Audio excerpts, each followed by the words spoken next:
In biography, if you're serious about it, you have to deal with both the private and the public elements of a person's life. It doesn't mean you're trying to be sensational or dig out all of the dirt in somebody's life, but you have to find this person's psychological and inner standing to some extent, if you can. You have to find out his emotional struggles, his family, his relationships, his friendships, and so on. The autobiographies help with that, and they hinder. He wrote nothing, or next to nothing, in those 1,200 pages of autobiography about his family, his children, his 2 wives, and nor even about many important friendships.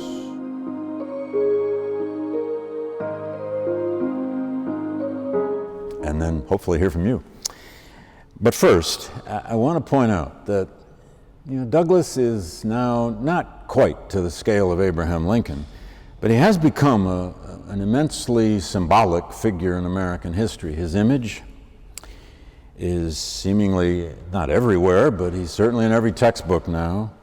We recently learned from this amazing, brilliant creation, the book called Picturing Frederick Douglass, done by 3 good friends of mine, John Stauffer, Zoe Trott, and Celeste Bernier, where they collected all of the extant photographs of Douglass and a lot of other images, cartoons of Douglass and so on, that he probably is the most photographed American of the 19th century.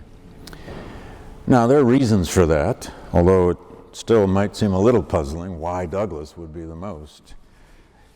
Who would you guess was second? Who would be the second most photographed American of the 19th century? It wasn't Lincoln. Anthony. Susan B. Anthony. No. She would have loved that, probably. No. Who? You get a discount tonight if you get the right. Sorry? Oh, it's a he. Wouldn't be John Brown, right? No, it wouldn't be John Brown. He died too early, like Lincoln. Grant is close. He's number 3. Not Lee. No, he's down there further. Who? I'm sorry. Twain actually would be number 1, but and they're cheating on this. He'd be number 1, except he lived in 1910. So a lot of his photos are taken after 1900, so it's not in the 19th century. I mean, it's kind of it's one of those damn statistics, right? No, come on, I'll give you one more guess.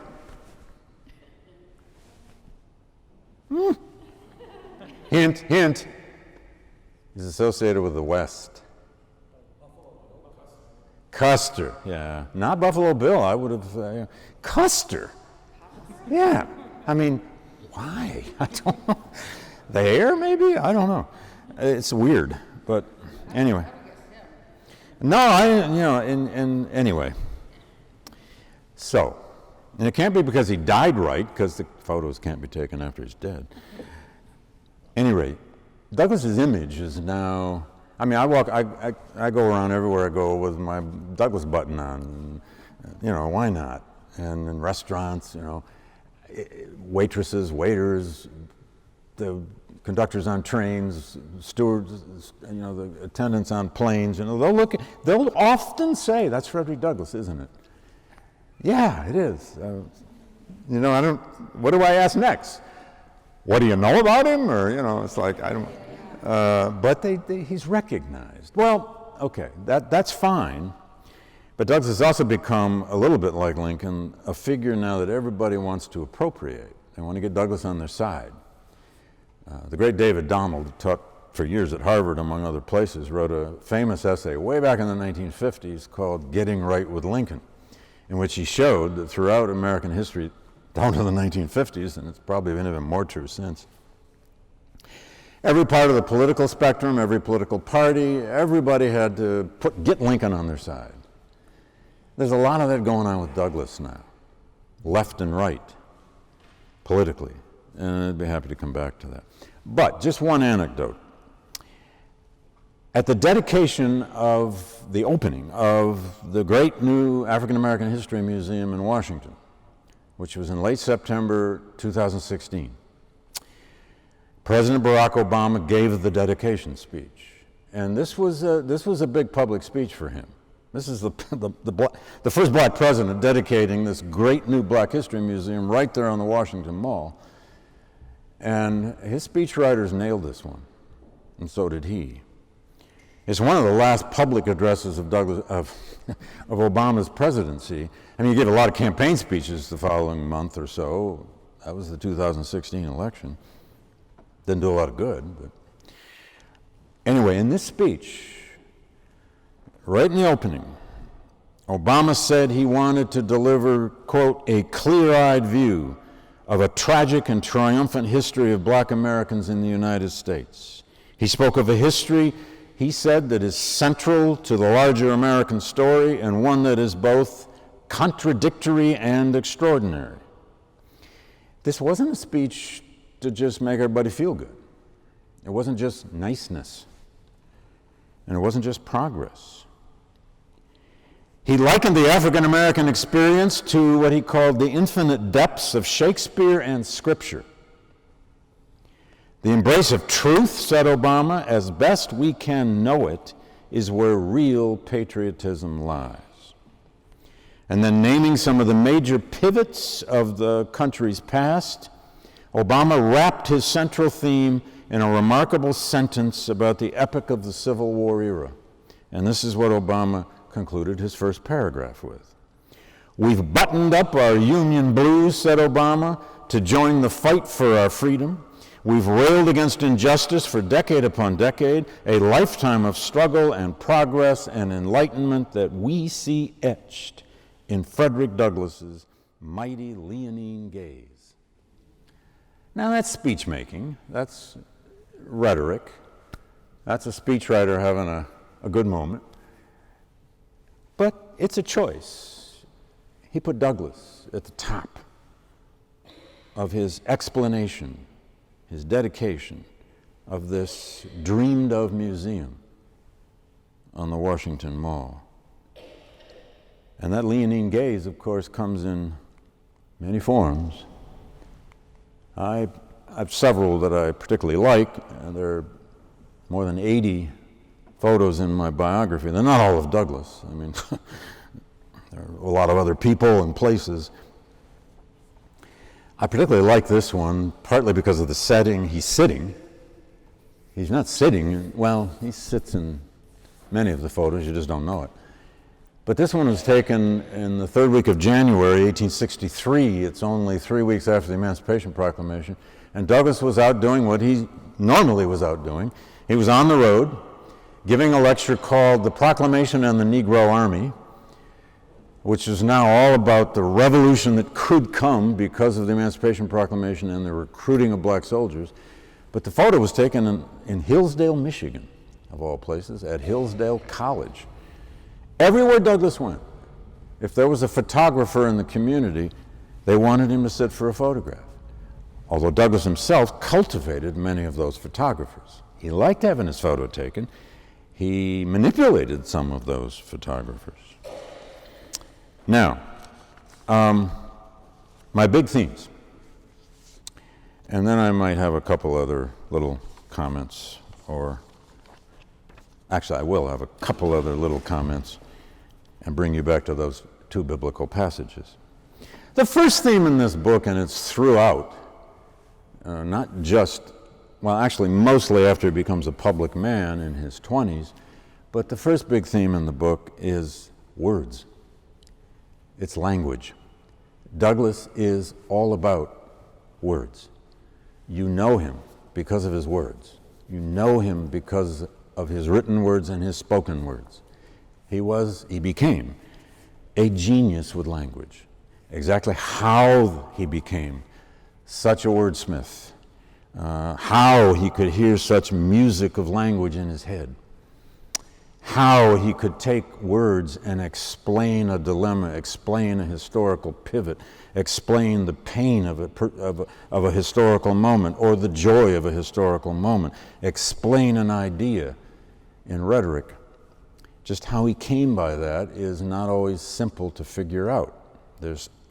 Well, I think with all great writers, there's always a little mystery. How do they do it? I mean, in some cases, you can chart carefully their education, like an Emerson. On the other hand, do we entirely know how Emerson came to have that genius of writing the greatest sentences in American letters and probably the worst paragraphs? Have you ever noticed in Emerson's essays how the paragraphs go on for pages? He forgot about paragraphs. But he wrote some of the most incredible treasures of single sentences that we can quote. We just use them. Yeah. Anyway, words. He wrote 1,200 words of autobiography, millions of words, ultimately, in about every genre there is. Autobiography, the short form political editorial, edited his own abolitionist newspaper for 16 years, and then edited another newspaper after the Civil War in Washington called The New National Era. He wrote one novella called The Heroic Slave, published in 1852. Would that he tried fiction more. That novella is not a great work of fiction, but it's an interesting work of fiction. And some people have argued that he was quite a good fiction writer, even in the autobiographies. And in fact, all great memoirs are, to some degree, probably fictional. But then he wrote those speeches, thousands of speeches. And most of them, at one point or another, were written out. In fact, especially after the Civil War, he not only wrote them out, he put them in typescript. I mean, and as a scholar, you're glad for that. Oh, typed pages, all right, it's not handwriting. Although he had beautiful handwriting. Douglass never wrote anything that I couldn't read, that I can remember. Now, words were the only power Douglass ever had, the only weapon he ever had, and my God, did he use them. At one point in the writing of this, I tried to convince my editor at Simon & Schuster to let me have the title on the book, and he nixed it. He's probably right. He's usually right, those editors. I wanted to call the book Frederick Douglass, Biography of a Voice, because it felt like that's what I'm writing about. But he warned me, he said, nah, that's too literary, you'll scare off your audience. He's probably right. Anyway, second theme, and I've already alluded to it, is the autobiographies themselves. You not only have to use them, and you do, because it's the only source we have for certain elements of Douglass's life, but you have to explain how and why he wrote about himself so much, over and over, and how he wrote differently about himself from one text to the other, one period of his life to the other. And then you have to not only explain, but try to get at all of the things that were hidden. In biography, if you're serious about it, you have to deal with both the private and the public elements of a person's life. It doesn't mean you're trying to be sensational or dig out all of the dirt in somebody's life, but you have to find this person's psychological and inner standing to some extent, if you can. You have to find out his emotional struggles, his family, his relationships, his friendships, and so on. The autobiographies help with that, and they hinder. He wrote nothing, or next to nothing, in those 1,200 pages of autobiography about his family, his children, his 2 wives, and nor even about many important friendships, and particularly about 2 very important relationships with European white women, Julia Griffiths, an English woman, and Ottilia Assing, a German woman. Now, in the 19th century, nobody wrote tell-all autobiographies. It just wasn't done. So you don't expect that to happen. But you have to find ways into, around, underneath, through the autobiographies, take what he reveals, and then find other sources to get somehow behind it. Third big theme, and I've alluded to this at the outset, is the way Douglass was steeped in the Bible as literature, the Bible as source of moral stories, especially the Old Testament. Now, it's a long story. I won't go into it in any depth, but Douglass first comes by his appreciation for and love of biblical story when he's a kid, especially a teenager. He gets his literacy when he's as young as 6 and 7 and 8 from his mistress, Sophia Auld, in Baltimore. She teaches him his alphabet and his letters and taught with him on almost a daily basis for quite a while. He was lucky there until her husband, Hugh Auld, his then master, ordered his wife to stop teaching that little boy how to read because, as Hugh Auld said in Douglass's memory, you teach that kid to read, and the next thing is he's going to want to learn how to write. And Douglass later said, always the ironist, Douglass said, that was the first abolitionist speech I ever heard. Thank you very much. Then he meets in the streets of Baltimore an old preacher, kind of a storefront preacher of a sort. He was a drayman, which means he drove a cart like a taxi. His name was Lawson, Charles Lawson. Douglass called him sometimes Uncle Lawson, sometimes Father Lawson. Lawson was a man devoted, obsessed with the Bible, but he was only kind of partly literate. He loved the biblical stories. But when he found Douglass was about 12 or 13 when he encounters Lawson.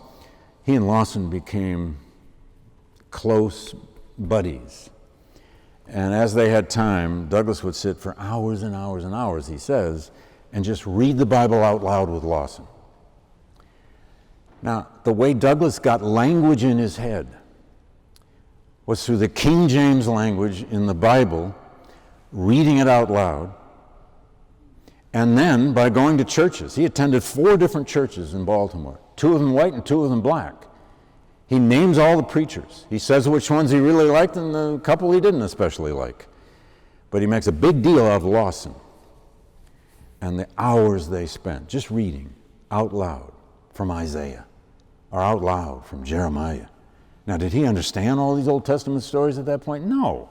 Do you? The Old Testament is full of confounding, weird stories. Except, what's the basic Old Testament story? It's not exactly rocket science.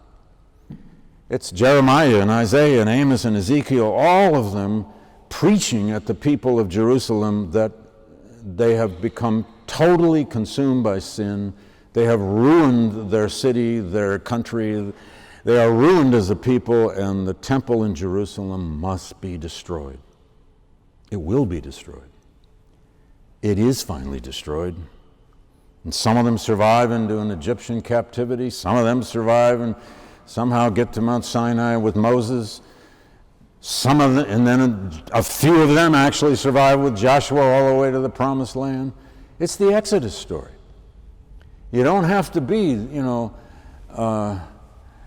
25 years old with a BA and an MA to understand the Exodus story. Most cultures have it of some kind. And what a story.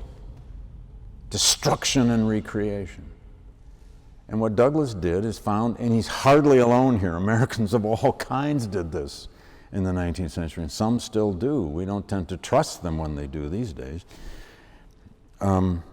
He found ways to embed himself in this, his people, and his country. That temple became the American Republic. Its destruction will be the Civil War. Its redemption, such as it was the second U.S. Constitution fashioned out of that war. Now, a last point about this theme. I got so worried in writing this biography about all this biblical use and language by Douglass, and I was always wishing I could just take a year off to do nothing but read theology. But I didn't have that year off. I had a year off. I got to go to England as a professor at Cambridge, and I had time to write. I did a lot of reading.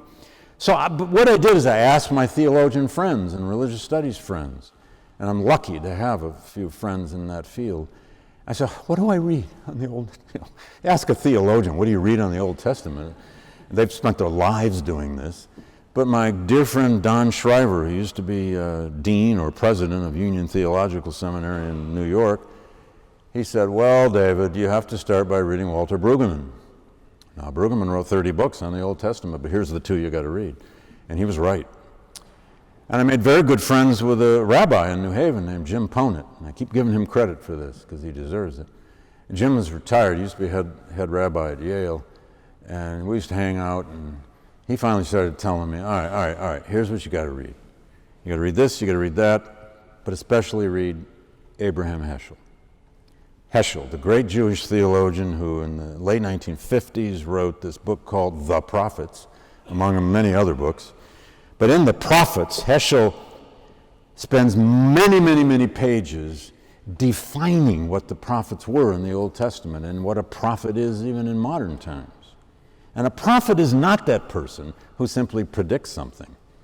We tend to use the word that way often. That's prophetic, meaning, gee whiz, it turned out to be true. That's not what a prophet is. Douglass got a lot of things wrong, as so did a lot of other prophets. But here's one of Heschel's definitions of a prophet, and I found many, many others in his book that just rung true for Douglass.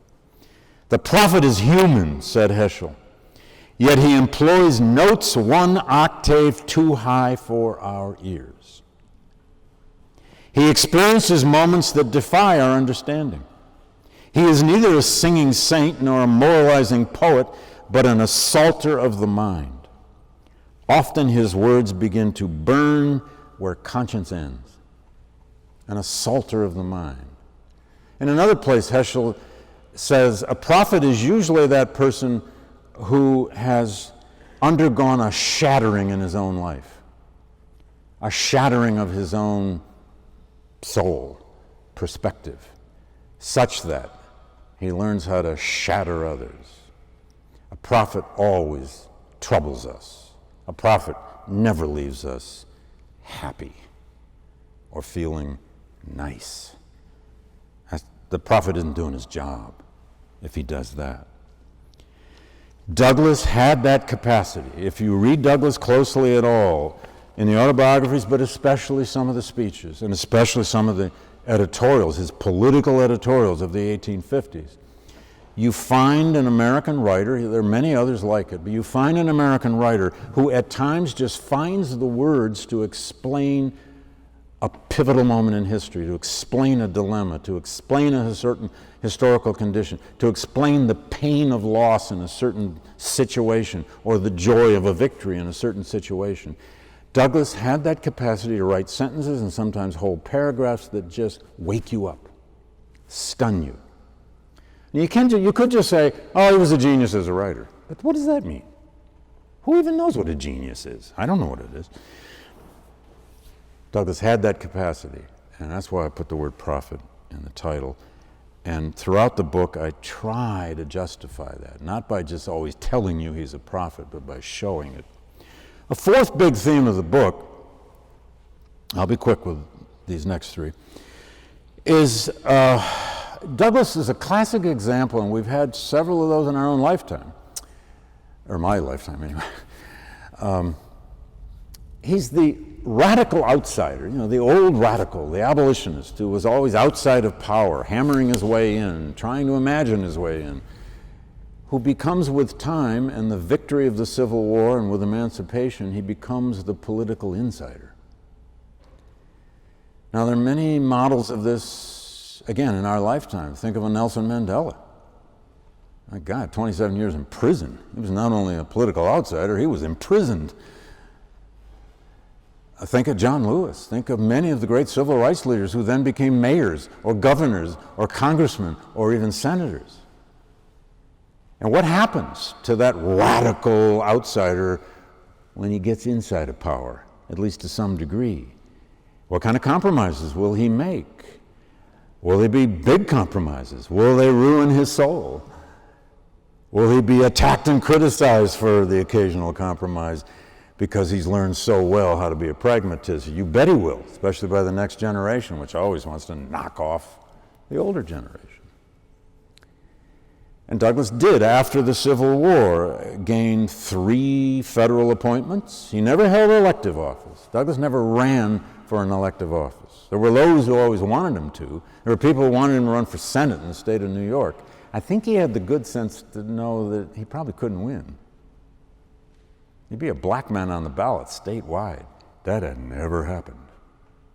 And how many times has it happened since? I mean, think about it. How many black senators have we had in American history? It used to be that we had more during Reconstruction than we'd had since, but that's not true anymore. Anyway, the radical outsider who becomes the political insider, who holds offices like he was secretary to the Santo Domingo Commission, which was authorized by Grant to go down to what we now call the Dominican Republic and try to annex part of it. And he actually believed in a certain degree of American expansionism and annexation. After the Civil War, Douglass became what we might today call a soft imperialist.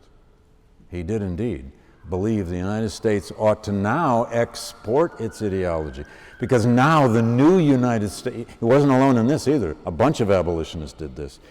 They believed now the United States had been recreated. It was recreated around emancipation. It was recreated in the 13th, the 14th, the 15th Amendments. And he believed the United States now ought to export that. It's going to get him in a real mess when he becomes U.S. Minister to Haiti in 1889 to 1891. Fifth big theme, I've already alluded to that, is how do you find a way to balance the public and the private? How do you do that when you're telling the story of someone's life? Someone writes your biography someday. Whatever material you leave for them, diaries, emails, and text, and social media. I mean, young people today are leaving an unbelievable amount of stuff on social media, I guess. I don't do Twitter and Facebook, and I don't do any of that stuff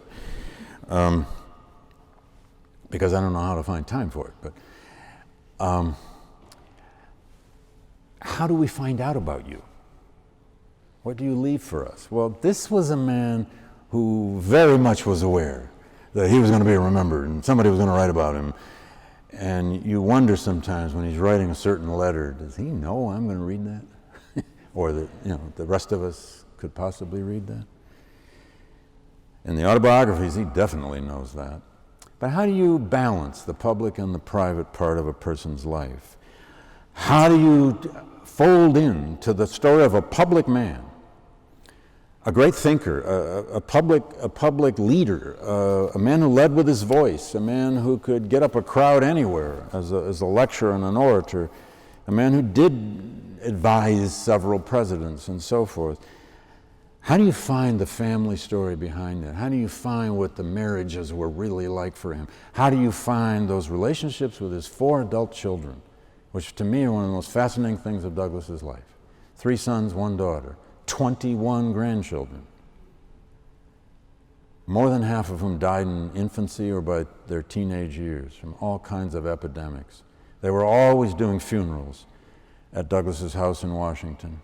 All the time they were doing funerals, including Anna's funeral, his first wife, in 1882. How do you get at that story of how Douglass, the most famous black man in the world, the most important African-American writer, man of letters in the world, was married to a woman who remained largely illiterate all of her life?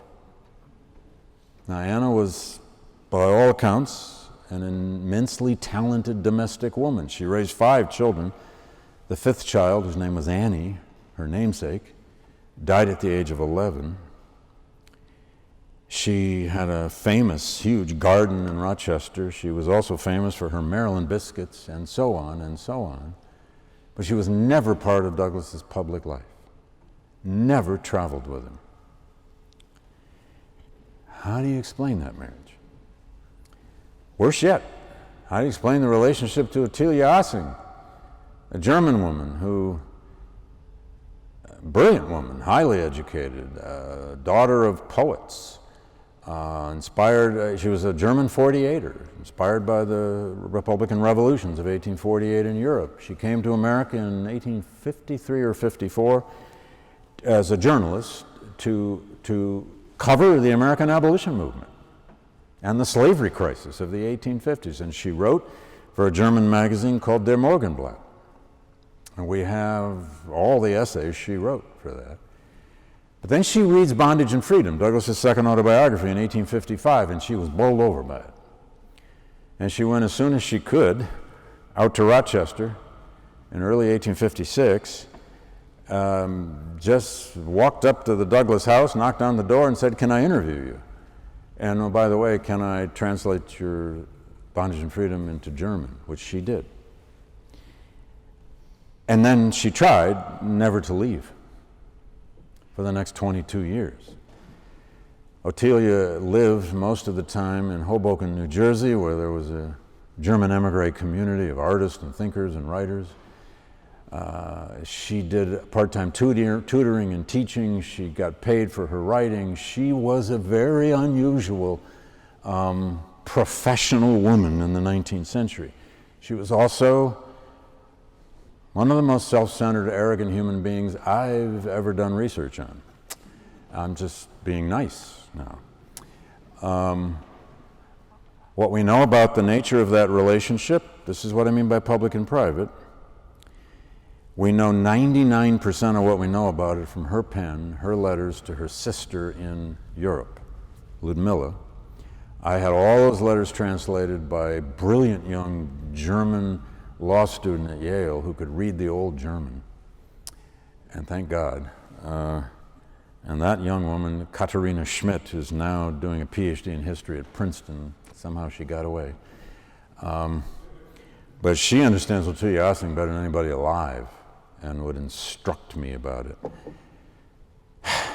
But Ottilia wouldn't leave. She used to go and spend about 3 months of every summer at the Douglass home in Rochester. Did this for 11 or 12 years.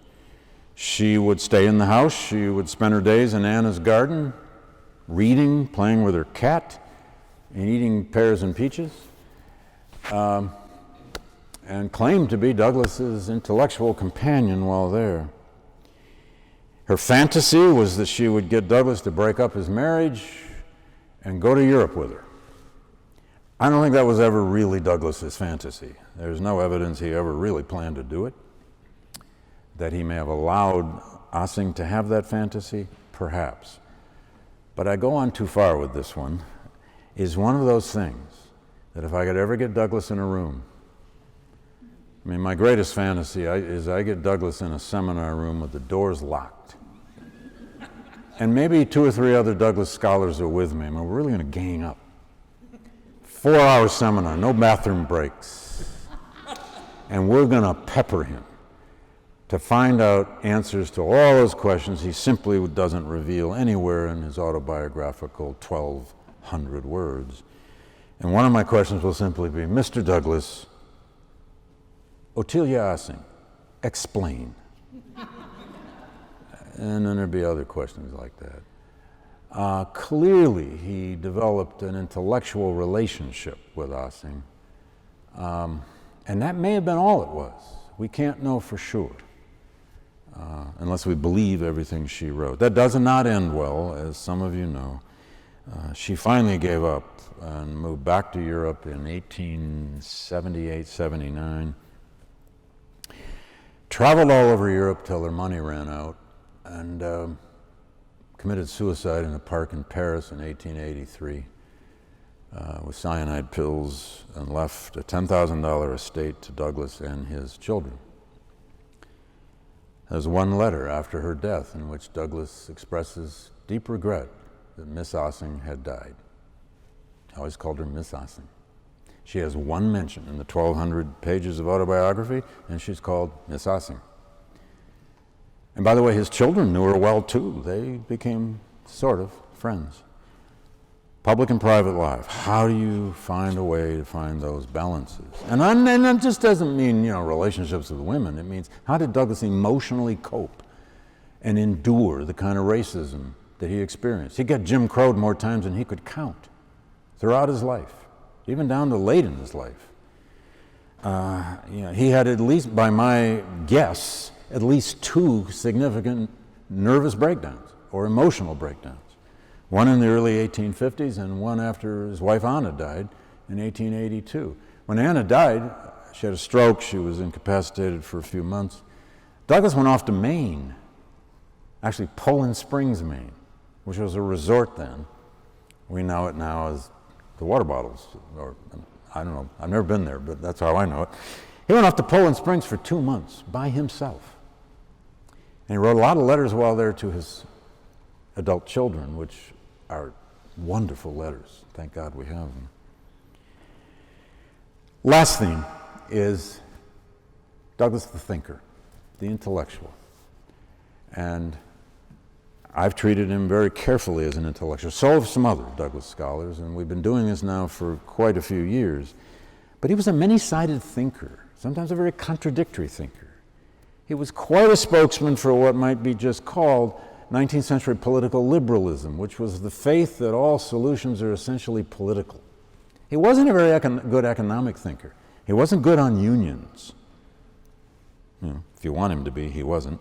He was quite a legal analyst. He was quite a student of the Constitution. And today in law schools, there are 2 or 3 of Douglass's speeches on the Constitution that are still taught. He's been treated as a literary figure for years. I mean, it's the literary critics that first started the kind of academic revival of the study of Frederick Douglass. And it was principally the study of his autobiographies, of his memoir mode. He's also been studied now by political theorists. There are no less than 3 books that have been written by political theorists about Douglass, particularly as a proponent of the natural rights tradition. And he is quite a thinker about the problem of human memory, or collective memory. I started writing about that in my first book on Douglass years ago, and then did more later. He's also quite a preacher, if you want, or a proponent of black self-reliance, which is what modern conservatives love to latch onto. Clarence Thomas invoked Douglass in a Supreme Court opinion.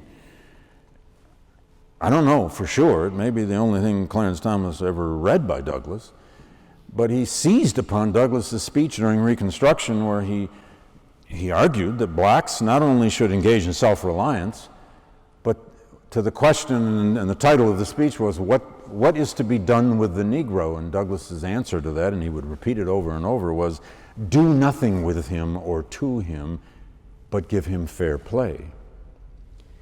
Now, modern conservatives have seized this, and the Cato Institute put out a book just last year called Self-Made Man by this man named Sandifer, which argues that Douglass is a great proponent of self-reliance, limited government, and individualism, and he was a self-made man. To some degree, Douglass was a self-made man, but in many ways, he was not a self-made man. There were a lot of people who helped make him, especially women. His grandmother, his mother, his wife, his daughter, and a whole bunch of women abolitionists helped make him. So you got to balance the thinker into this story too, if you're doing a real full life, and it's one of the reasons that damn book got so long.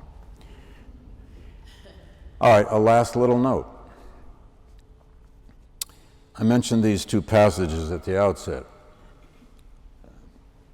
I explained the Jeremiah one, but I didn't explain the Noah's Ark. I'll do it real quickly.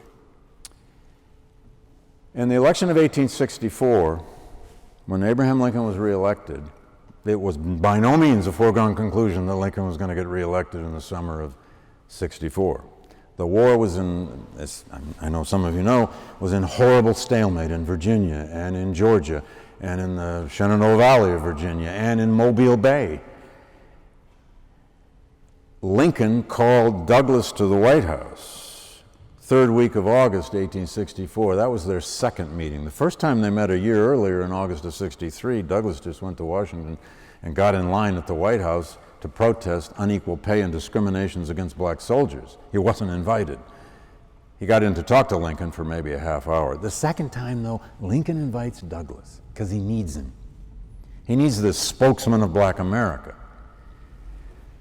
And at that meeting, Lincoln says to Douglass, in effect, I don't believe I'm going to be reelected. And there was very good reason to believe that. The war weariness was horrific across the North. And the Democrats, with George McClellan running as their candidate, were running in part on a peace platform. It never was perfectly clear what the Democrats were going to do if they won, but there was some evidence they were going to engage in a negotiated peace with the Confederacy, which would mean emancipation at whatever stage it was at was going to just get closed off. So Lincoln looked Douglass in the eye and asked him to be the principal agent of a scheme, a plan that would funnel as many slaves out of the Upper South into the North, behind Union lines, to legal freedom before Election Day in case Lincoln doesn't get reelected. And Douglass was bloody stunned. It's like, Douglass's answer was apparently something like, okay, sure. All he was told was, you will do this with the Army. Officers of the Army will communicate with you and help you set it up. Douglass had to say yes. He goes back to Rochester, New York, and for about 10 days he began to try to organize this. He's writing letters and telegrams to people, particularly people who had worked in the recruiting of black soldiers. But he was saved, of course, by the war. The fall of Atlanta came on, September 3rd? Atlanta fell to Sherman, one of the biggest turning points of the war. And then came the successes of Philip Sheridan down the Shenandoah Valley. And even earlier, right at the end, the last week of August, Mobile Bay fell to Admiral Farragut in the biggest naval battle of the Civil War. And suddenly it appeared. The war had turned. It's going to get prosecuted to the end now, and there's no way the Confederacy can hold out much longer. It had a tremendous impact on Northern morale and on their votes. And Lincoln, of course, will be reelected. But, much to Douglass's frustration, here was another one of those endless times in his life when right at the time of some kind of great success, he is told, no, you may not. The Republican Party would not let Douglass go on the stump for Lincoln because the Republican Party in 1864, just like our politics today, is running, they can't help it, they're running as the party of emancipation. The proclamation's a year and a half old. They're the party of black freedom, and they're kind of trying not to be because the Democrats are just blasting them day in, day out with what I always tell my students was the most racist election in American history, 1864, until the next one in 1868, which was in some ways even more racist. They painted Lincoln, they called Lincoln Abraham Africanus I, implied Lincoln was really black, they called him the unlover, the widowmaker, on and on and on and on and on. They wouldn't let Douglass campaign. But on election night in Rochester, I only have one newspaper column telling me this, but sometimes you got to go with one piece of evidence if that's all you have. I'm going with this. There's this recollection written by a guy in Rochester in 1881. I found it in a clipping. He says, I was working the poll that night in Rochester. I put Frederick Douglass's ballot in the box. And people did this late in his life, just like they did with Lincoln. The day I had lunch with Lincoln, the day I talked to Frederick Douglass, and they would write up their stories. And this guy said, he put Douglass's ballot in the box. Well, that's nice. But then he said that night, he and Douglass were walking back into the center of town. Douglass lived about a mile out from the center of Rochester. They're walking back into town late at night to go to the telegraph office to get a sense of the returns. And this guy says, 4 drunken white thugs come out of an alley and they challenge Douglass with the N-word and all the rest, wobbling. And he says, Douglass put up his fists and said, come on. And according to this witness, the thugs scurried into the alley and Douglass had a triumph. Whether or not that happened, I used it. But most importantly, and here comes Noah's Ark, the following Sunday, Douglass went where he could always go and did countless times. He went to the Spring Street AME Church in Rochester, black congregation, packed house on Sunday morning, Sunday right after the election. He went to the pulpit, and everybody wanted to know what he was going to say. And he opened with that passage from Genesis 8. And he said, and he could do this. People knew their Bible. You might do this today, and somebody would say, Noah. Noah who? You know, the guy on Comedy Central. Douglass opened by saying, Noah sent the dove out. And the dove came back, olive branch in the beak. And Noah wondered. So Noah sent the dove out again. But the dove didn't return. And so Noah decided to take the tarp off the ark, and behold, the earth had been reborn. When Douglass needed a metaphor, he needed a story to embed the present in, look what he just did. He went to the oldest rebirth story in Western civilization for his sense of the meaning of Lincoln's re-election and now the likely prosecution of the war to complete emancipation. But he didn't stop there. The very next week, in fact, he announced it in Rochester, he said, I'm going back to Baltimore. He hadn't been in Baltimore since 1838 when he escaped. He said, I'm going back to the free soil of Maryland, because Maryland had just held a referendum. At the beginning of November, they held a referendum in Baltimore to decide whether to become a free state. And the vote, by the way, was something like, I can never remember the exact numbers. It's like 12,380 to 12,260. I mean, it was ridiculously close, but it was yes. Maryland had just voted to be free. And Douglass says, I'm going back to a free Maryland. And he did. And he had paparazzi in tow, the press. And this time he went to Fells Point in Baltimore, where he had grown up as a slave.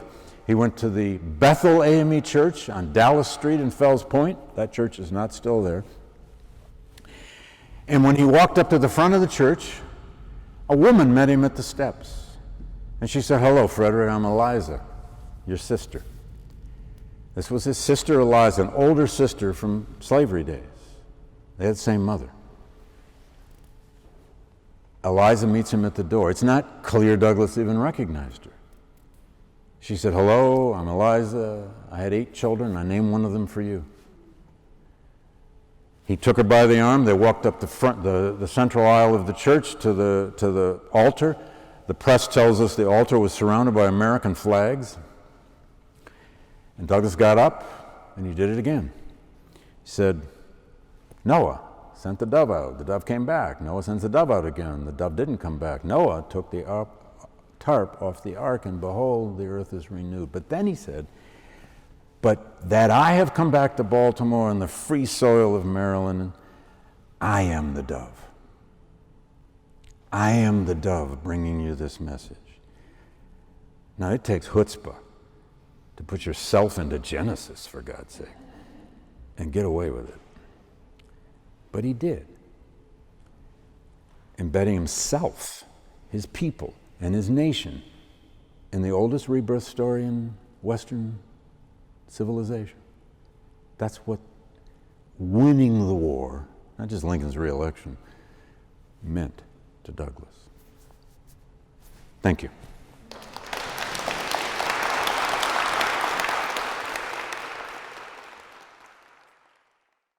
All right, sounds good. I'm Adam McNeil, a PhD student at the University of Delaware. Extended my stay to make sure I came to this. Thank you, Adam. So thank you so much, Dr. Blight, for this phenomenal book. And so one of the many questions I have is, you've written for decades about Douglass, right? Preeminent Douglass scholar.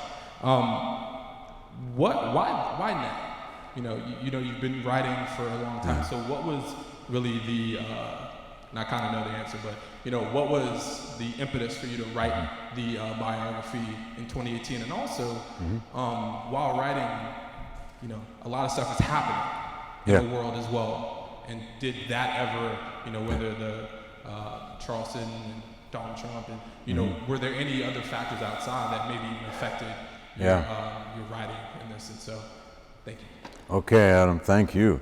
To the second question, I mean, this book should have been done at least 2 years ago, or 3. Heart surgery and just going slow put it off. So I get to put it out at the 200th anniversary of his birth. You thought I was aiming for that, didn't you? No, I was aiming for like 2015, but I never made it.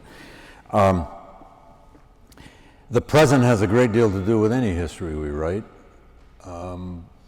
Exactly how and specifically how is not always easy to know. There are any number of ways that Douglass's life, his ideas, the episodes in his life his endurance can be found useful now, lots of ways. I don't know, is Trumpism a new kind of what Douglass and the abolitionists all called the slave power? Is there a political force in our society now that is indeed a reactionary force trying to shape a new memory of our past? I don't want to make this just about Trump, but make America great again? Which, again, where do you go? And where do they want us to go in the past to find when we were great? No, they haven't really answered that. They don't have to answer that, I guess. Part of what this kind of populism seems to be about is reshaping a memory, if they can. Well, politics is always about a narrative. It's always about a story and using a memory to fit the present somehow. We all do it. But to your first question, and it's very important, and I left it out of this talk just because it takes time, I'll be real quick. The principal reason I wrote this book is because of a private collection I encountered, owned by a man named Walter Evans. This is explained in the preface of the book. But 10 years, I had absolutely no intention of attempting a full life of Douglass. I had put Douglass out of my life. I'd done a book on him, I'd done the autobiographies, I'd done a lot of writing about Douglass, but I wasn't going to do it. But I went to Savannah, of all places, Savannah, Georgia, to give a talk about Douglass's narrative to middle school and high school teachers. And my host was the Georgia Historical Society, and they tell me when I get there that there was a local gentleman who's a collector who'd like to go to lunch. Fine. And that day I met Walter Evans, who is a collector extraordinaire. Lives in Savannah because he grew up in he's an African-American, retired surgeon who grew up in segregated Savannah, but he came north for his college education and his medical school. He went to the Michigan Medical School and he practiced in Detroit for about 35 years. So we had a lot in common because I grew up in Flint. Although Walter had season tickets to the Tigers and we could never afford that. Wish I'd known him then. Anyway, Walter started collecting African-American rare books, manuscripts, and art in the 70s when the stuff wasn't as expensive as it is now. And to make a long story short, that day, that afternoon, he took me over to his house. Maybe I stayed an hour, maybe I stayed 2 hours, I don't remember. He got out his Douglass collection on his estimable dining room table, and it was unbelievable. The collection is a huge collection of family material, but it's especially, the core of it are about 10 very large family scrapbooks, which were kept by two of Douglass's sons over the last 35 years of their father's life. So the collection especially illuminates the older Douglass, the Douglass from the war to the end of his life in 1895. The Douglass we don't know as well, the Douglass the public doesn't know as well. And I could go on and on about all the kinds of things I gained from that collection. But I ended up spending then, 4 or 5 spring breaks in Savannah, lots of other weeks, and the book is dedicated to Walter and Linda Evans. They've become dear friends, and if I hadn't encountered that collection, I never would have written this book. But I had that moment that historians have. I mean, you're damn lucky if you have this experience. I saw this collection, and pretty quickly I realized, well, first of all, I didn't want to do it. I kept telling myself, I'm not going to write this book. I'm not going to do this. I'm not going to do this. I'm going to do this. Because if I don't, somebody else will.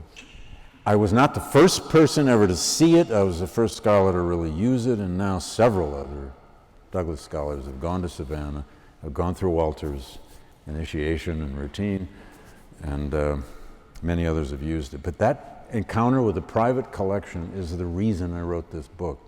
It had no other real germination, except that I'd always worked on and off on Douglass, but, sometimes things just happen to you. Thank you. I am a native of Rochester, New York, and you mentioned Rochester several times. Yeah. And I've always been deeply curious. What was it about Rochester Ah. that kept him there, that Right. It's a random city in upstate New York. Right. There's something that had him there and kept him there that shaped his experience. I'd love your reflections on that. Gladly. The short version of that is he moves out there in 1847 after he came back from England. His first big stint in the British Isles was 1845 to 47.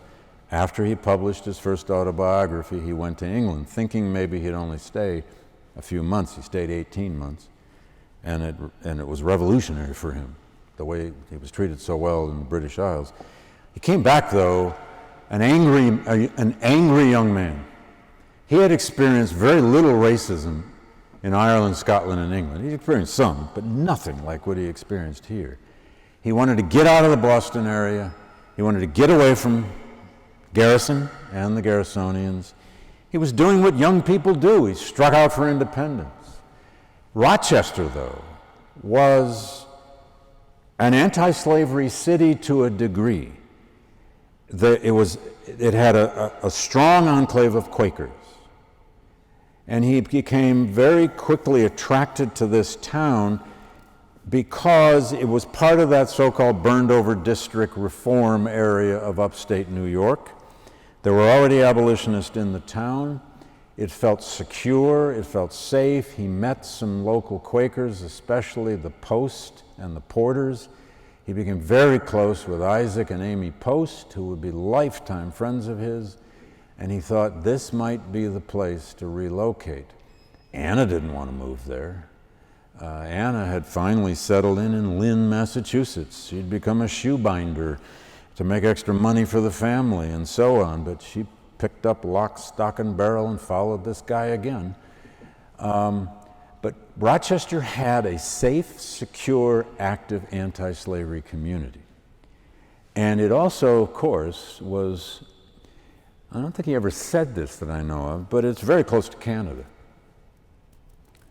Very close. What is it, only 8 miles or something up to Lake Erie from there? Barely. And if all hell broke loose and the country came apart somehow and he had to get to Canada, he was very close.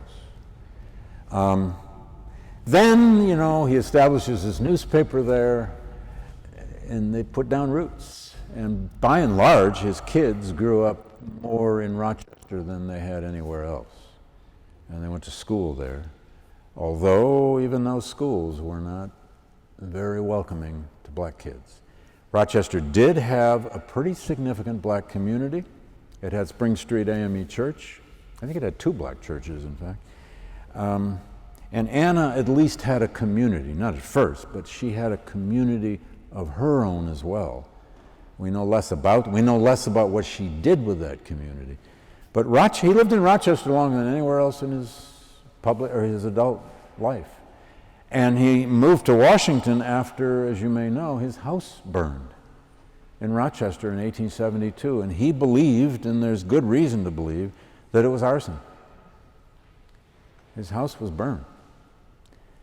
And the miracle, he wasn't there. He was in D.C. when the house burned, but the whole rest of his family was there, and they all got out safely, including Rosetta, his daughter with a new baby. But a lot of his papers, a full run of his newspaper, and a lot of letters were burned with it. But they got his books out.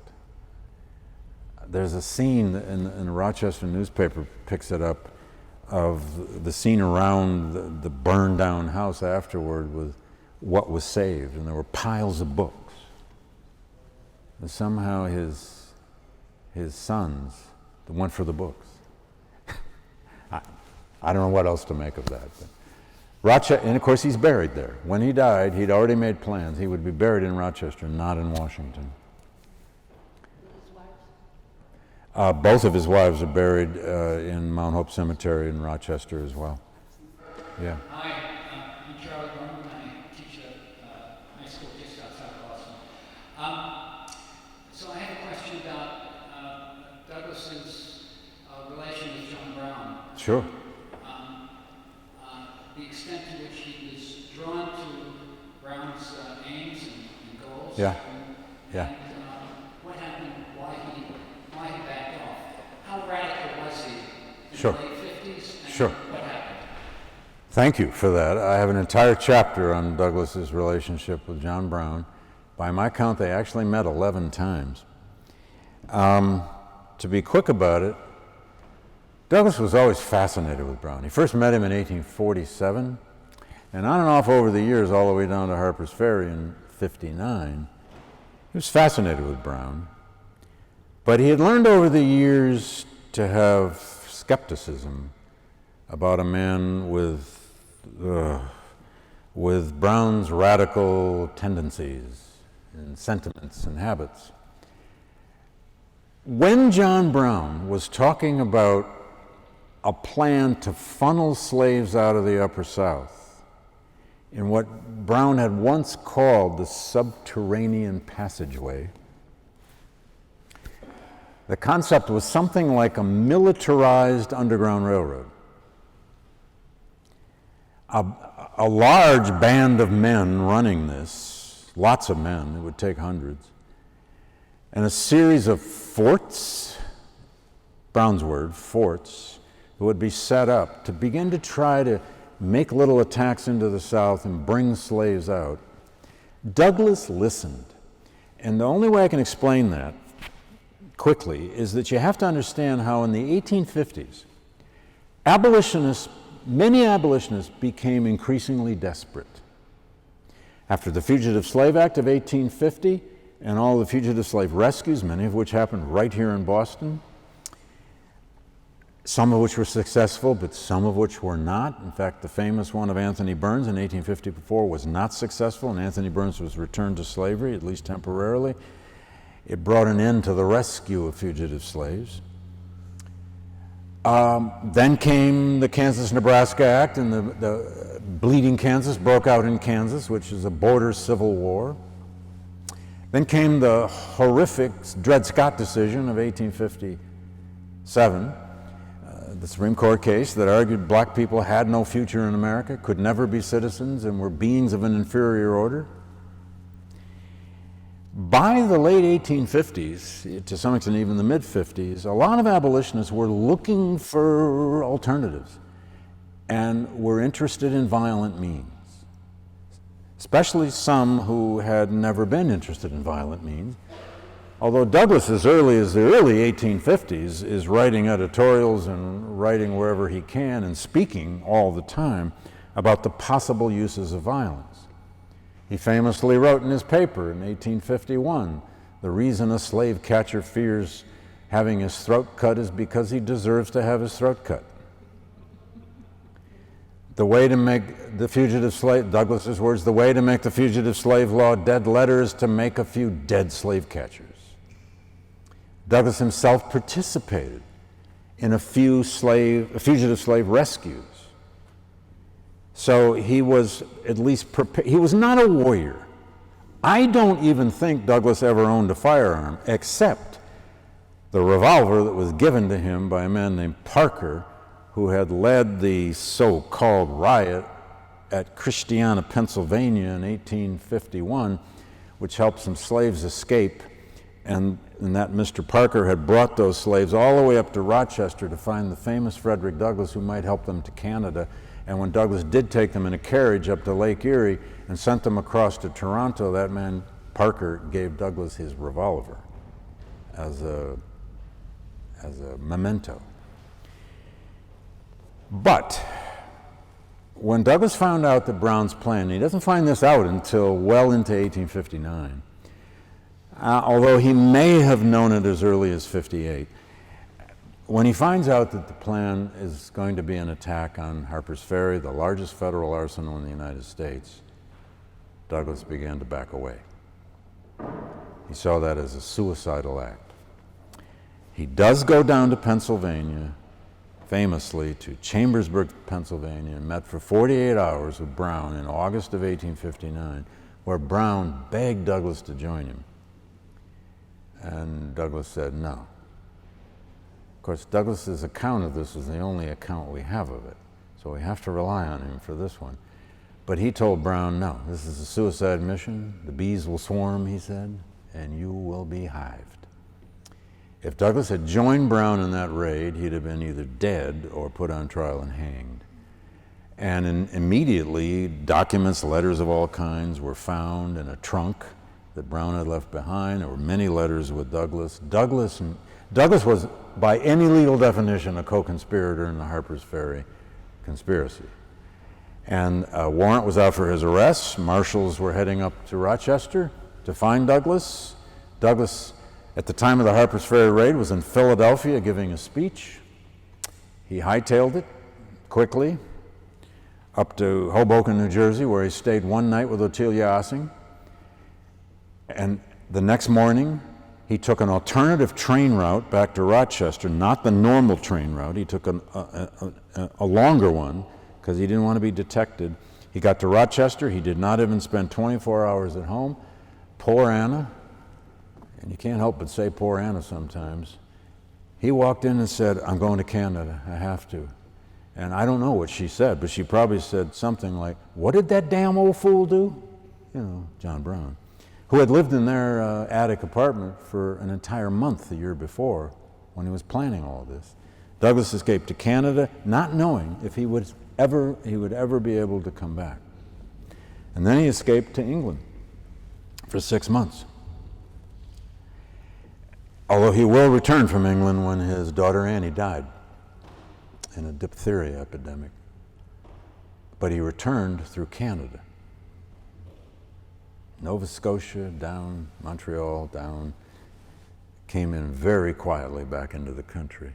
But by then it was April, May of 1860. And for very serious political reasons, there were not going to be any more arrests of anybody associated with John Brown because it's an election year. And the commission that was put together, chaired by Jefferson Davis, was backing off from any more prosecutions because of the politics of this. They'd had enough hangings. And the John Brown hanging had given the abolition movement what it most needed: a Christian martyr.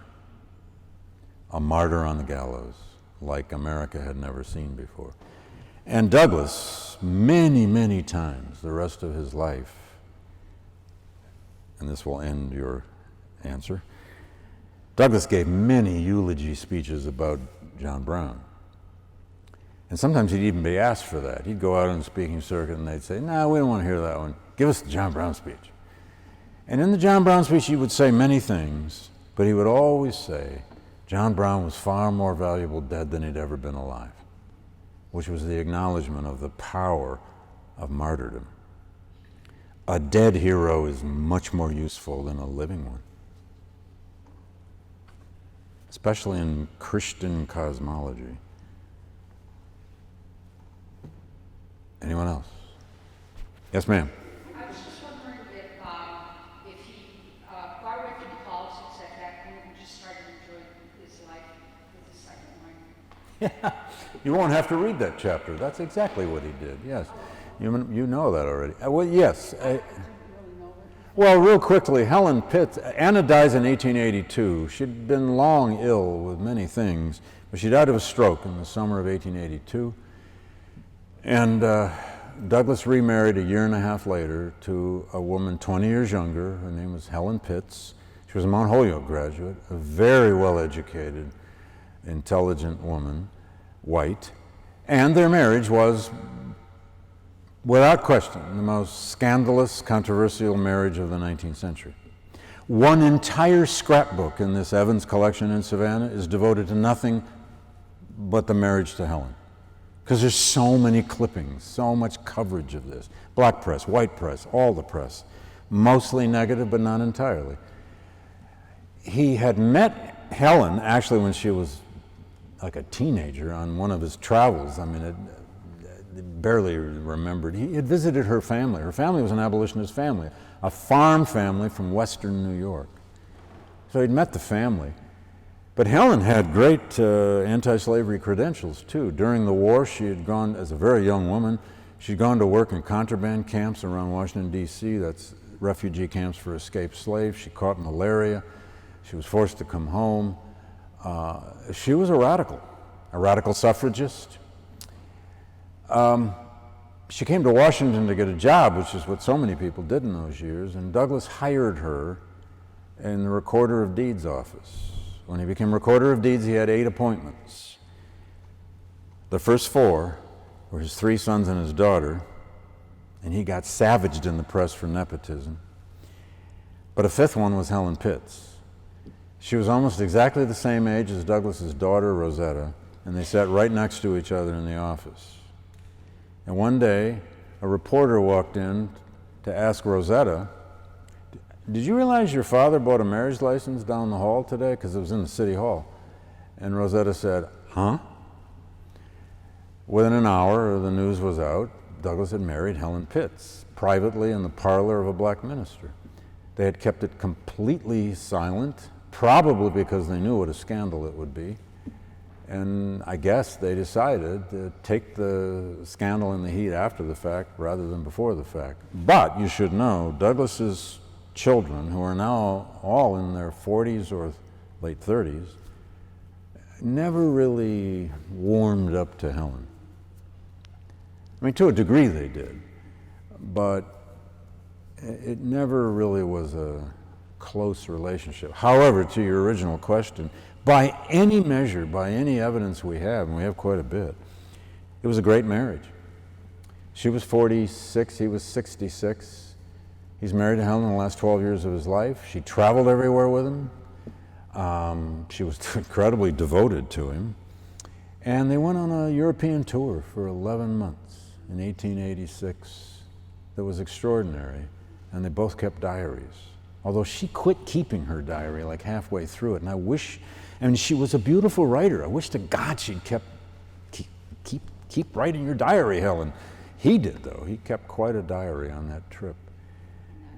And so, yes, he found ways in old age to kind of kick back, but he never really did kick back. After he came home from that, he got all caught up in all kinds of issues and controversies, and then he gets appointed U.S. Minister to Haiti in 1889, which he will, to a degree, regret.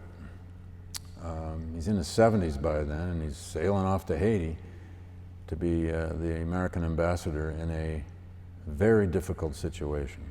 And he ends up having to enforce a policy he only half believes in and finally doesn't really believe in at all. Anyway, the second marriage was a good marriage, but the family never got its arms around Helen. One of the things that I read, or I believe I read, is that because he was half white, he explained to his children that I'm marrying this woman, I married a black woman. He did say that. He said that half jokingly and half meaningfully, I think. He said, look, in my first marriage, I married my black heritage. He didn't use the word heritage. And in my second, I've married my white heritage. Douglass sometimes would, I mean, what else could he do? He would make humor out of the absurdities of race, or the absurdities of Jim Crow, or the absurdities of racial views. But in 1884, the most famous black man in America, or the world for that matter, marries a white woman. It was a big deal. And it was a big deal for black people who thought, many of whom thought their champion had somehow insulted their people. Not all black people thought that, but some surely did. And you can imagine what part of the white press said about this. And by the way, the funniest part of this was in the press coverage, they kept getting older. They were actually 66 and 46, but in the press, he got as high as 76, and she was only 29 and 32, and you know, they just kept making it look worse and worse and worse. He was robbing some cradle, you know. Anyway, Right. thank you all. Thank you all.